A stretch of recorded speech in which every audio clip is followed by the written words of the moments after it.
Alhamdulillah alladzi anzala ala abdihil kitaba wa lam yaj'al lahu 'iwajan.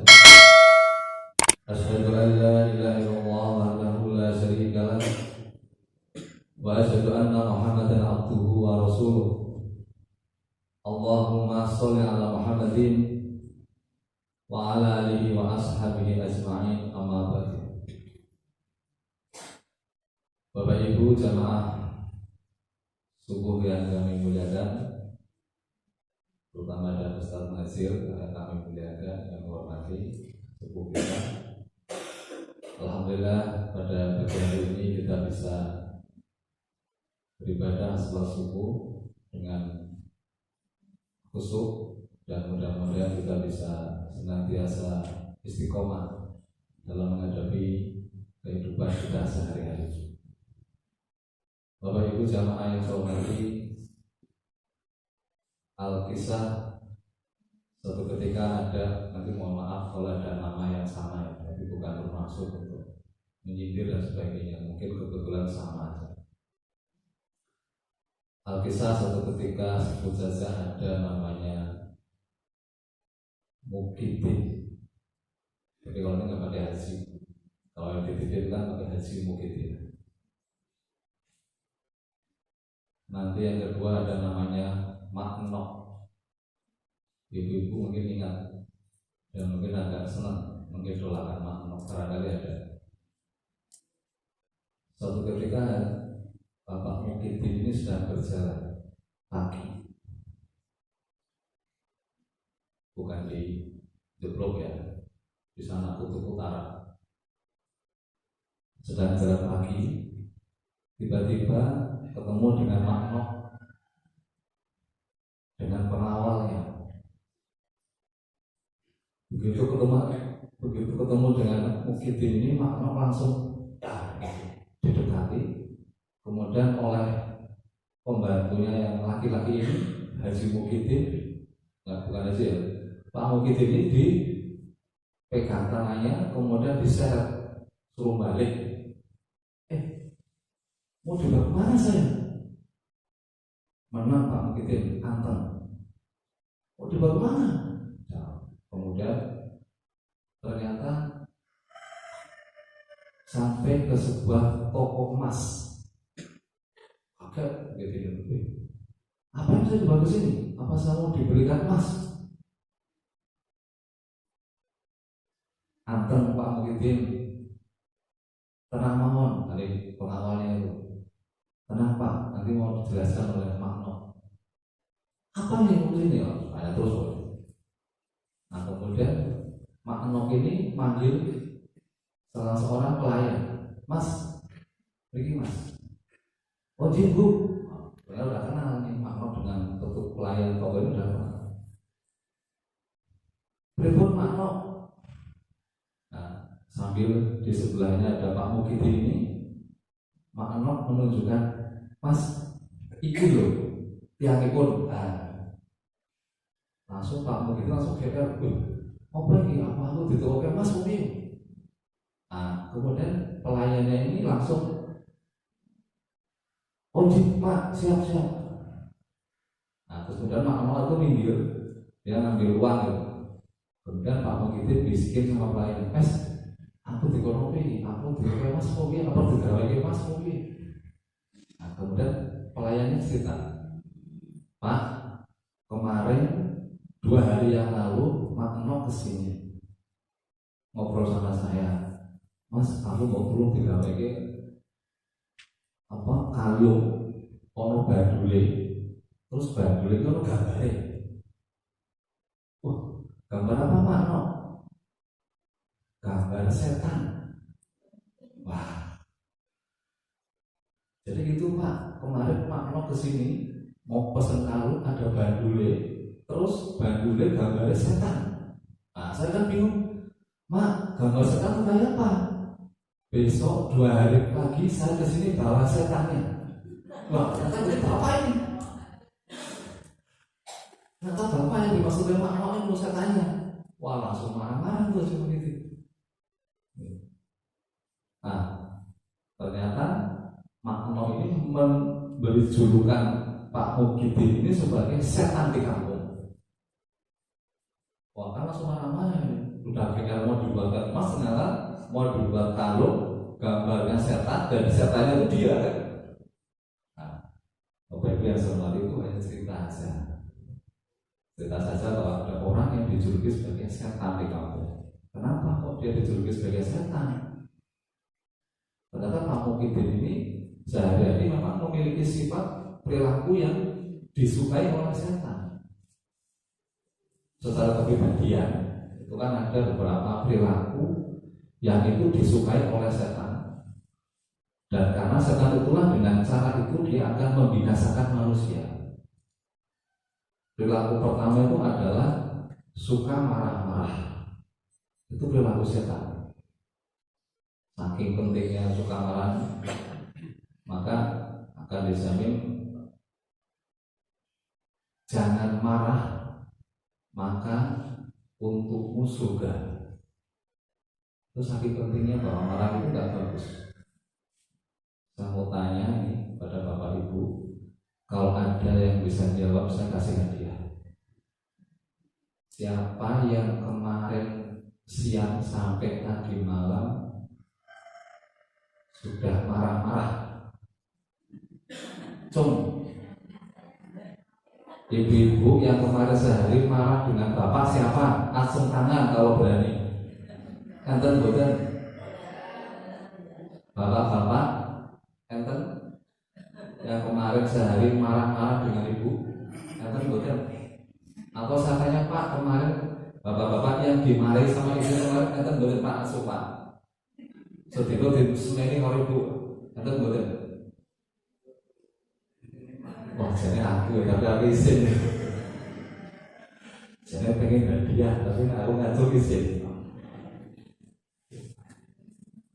Marah itu termasuk perilaku setan. Ada orang yang baru bangun tidur, itu nesu-nesu, saking hobinya marah. Padahal kata dokter Agus Taufikur Rahman yang ahli saraf itu, orang baru bangun itu harusnya seperti handphone baru dicas, seger, energinya banyak, itu fresh gitu. Mukanya bangun tidur terus senyum, seger gitu, fresh. Malah dia tuh bangun tidur buka WA-nya sini mau ngonek-ngonek dan sebagainya. Nah, ini perilaku pertama yang disukai oleh setan. Bapak Ibu yang kedua, kenapa Pak Muhyiddin ini dijuluki sebagai setan? Karena dia di kampungnya itu suka mengadu domba orang, suka memfitnah tetangga. Ini julukannya Muhyiddin sebagai setan. Dia di kampung itu suka mengadu domba si A dengan si B, tetangga sana dengan tetangga sini. Padahal agama kita Islam mengatur banyak sekali hal, dari hal yang kecil sampai yang besar. Termasuk Islam mengatur bagaimana kita bertetangga dengan baik. Bapak Ibu yang saya hormati, ada hadis Mazala Jibrilu yusini bil jari. Jibril tidak henti-hentinya berwasiat kepadaku agar senantiasa berbuat baik kepada tetangga.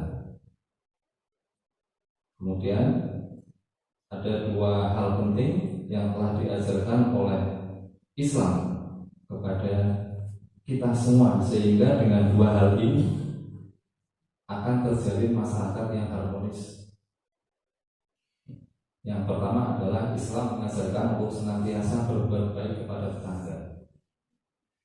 Man kana yu'minu billahi wal yaumil akhir falyukrim jarahu. Barang siapa beriman kepada Allah dan hari akhir, hendaklah ia memuliakan tetangganya. Dalam hadis ini jelas bahwa orang yang beriman kepada Allah dan hari akhir adalah mereka yang memuliakan tetangganya. Sehingga sebuah keharusan bagi seorang muslim untuk selalu berbuat baik kepada tetangga mereka, senantiasa menolongnya ketika ia meminta pertolongan, membantunya ketika meminta bantuan, menjenguknya ketika ia sakit, menghiburnya ketika terkena musibah, dan menjaga kehormatannya dimanapun kita berada. Menjaga kehormatan tetangga dimanapun kita berada. Jangan kalau sudah ada di luar kampung itu senang menjelek-jelekan tetangganya. Aku nggak tahu jeblok jenenge Pak Sofri udah beli tenang. Wah ini wah.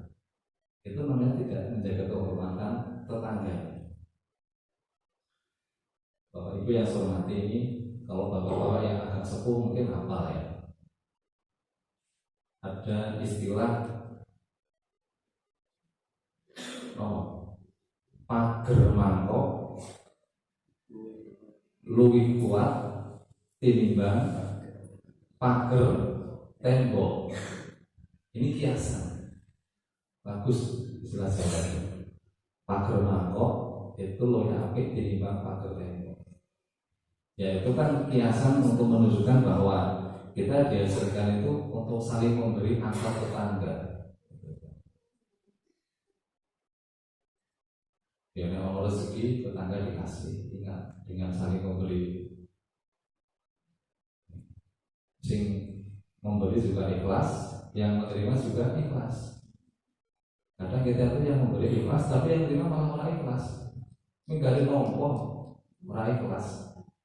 Allah, aku waktu sekolah Bandung ini kongennya jajane. Kadang yang nggak ikhlas itu malah yang menerima. Ya. Nah itu ini awis so. Itu. Bapak Ibu yang saya hormati, yang kedua adalah Islam mengajarkan kepada kita untuk tidak menyakiti, sebaliknya. Tadi memuliakan, maka yang kedua mengajarkan kepada kita Islam itu untuk tidak menyakiti tetangga. Maka yu'minu billahi wal yaumil akhir fala yu'di jarahu.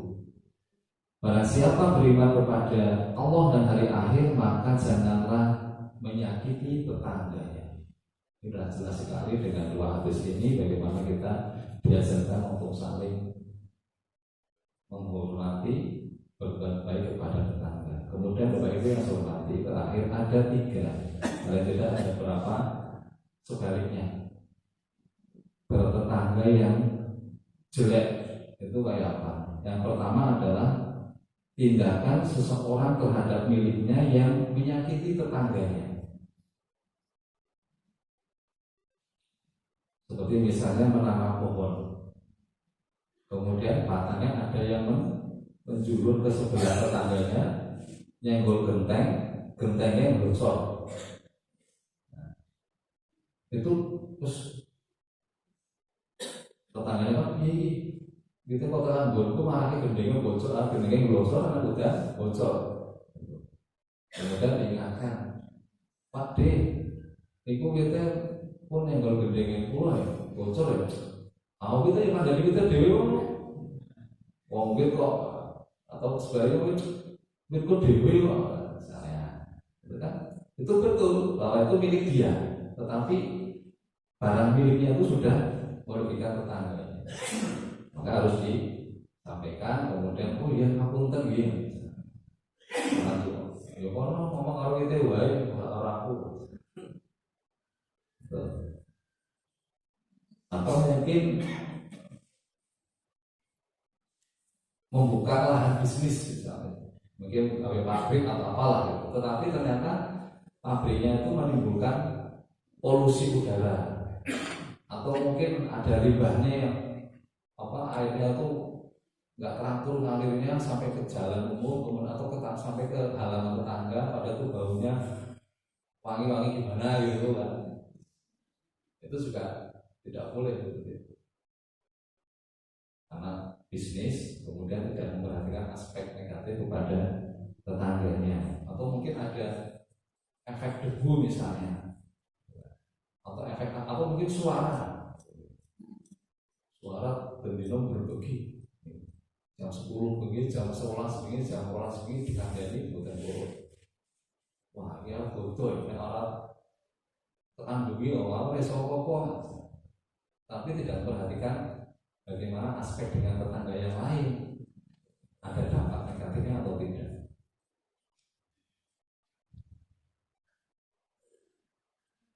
Ada hadis, barang siapa yang mempunyai tetangga atau sepupu yang dinding rumahnya menjadi satu atau berdempetan tembok, maka janganlah ia menjual rumahnya tanpa menawarkan kepada tetangganya. Ini juga yang kedua. Ada misalnya Pak Sobri punya rumah, di sebelahnya ada pekarangan kosong gitu, kemudian butuh duit, saya butuh uang, saya jual.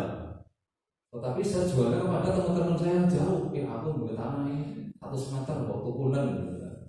Tetapi tetangga sebelahnya dari tawari dulu, ini juga etika seperti itu. Atau mungkin saya punya lahan tanah di jeblok 1 hektar misalnya, ya kita tawarkan pada orang di situ dulu. Atau mungkin pas di bawah ini ada yang beli, ya, kita tawarkan kepada orang yang jauh dulu. Ini etika yang kedua. Kemudian yang berikutnya, Bapak Ibu yang saya hormati, yaitu tetangga yang kurang bagus atau yang jelek itu mencegah tetangga memanfaatkan miliknya yang sebenarnya tidak merugikan atau tidak membahayakan. Misalnya saya mau dandani gendeng karena bocor, tetapi saya harus naik tangga yang harus melewati tembok tetangga sebelah saya. Ya kayak kondo, Pak, aku menggunakan gendeng kita, yang kayak kondo di sini, langsung orang lain, ojo, tembokku udah lecet, harus dicat ini. Padahal oposisi ruginya tapi nyalakan kondo itu. Jadi mencegah orang memanfaatkan barang miliknya, tetapi tidak merugikan dan tidak membahayakan. Pokoknya oleh, terus piye tadi aku neng kono itu dilewat kene. Terus tahu sebenarnya orang yang kayak udah nonton tembokku. Ini ngecat lama nih. Aku pelukis sebuah jeblok barang. Aku nek disalahke kono gambar lecet malah. Ini. Nah, yang berikutnya, melarang orang lain memanfaatkan sesuatu yang sudah menjadi kesepakatan bersama. Ada mungkin ada yang Bapak Ibu yang punya kambing gitu, miara kambing gitu, kemudian di istilahnya apa ya, kalau di Jerman Barat itu istilahnya dingon gitu gitu. Bahasa Inggrisnya dingon itu apa? Ya pokoknya dipiara di situlah, di lapangan yang itu bukan milik siapa-siapa, itu memang fasilitas umum gitu. Tapi orang ngomong nggak boleh. Padahal itu udah kesepakatan bahwa ini lahannya milik umum, bisa dipakai untuk kalau itu rumputnya udah pada tinggi-tinggi kan mana, maka tinggal makan kambing, sapi dan sebagainya. Atau mungkin sing sama pengen bal-balan di situ roleh. Padahal itu memang sudah disepakati ini milik bersama. Jadi untuk apapun boleh, yang penting ada izin, ada pembicaraan bersama dan sebagainya. Dan itu tidak membahayakan, itu bukan sesuatu yang ya itu udah umum lah untuk makan kambing, sapi di situ, main bola anak-anak atau mungkin yang kecil-kecil dan sebagainya. Bapak Ibu yang saya hormati, mudah-mudahan kita semuanya terhindar dari sifat setan atau terhindar menjadi orang yang seperti Bapak Mukidin, yang punya perilaku setan karena suka marah-marah, suka nyeneni bapak, suka nyeneni ibu, suka nyeneni anak di rumah gitu. Yang kedua juga kita terhindar menjadi orang yang seperti Pak Mukidin yang suka mengadu domba tetangganya, yang suka menyinggung tetangganya dan suka memfitnah tetangganya. Insya Allah di situ tidak ada yang seperti Pak Mukidin. Allahumma amin. Wassalamualaikum warahmatullahi wabarakatuh.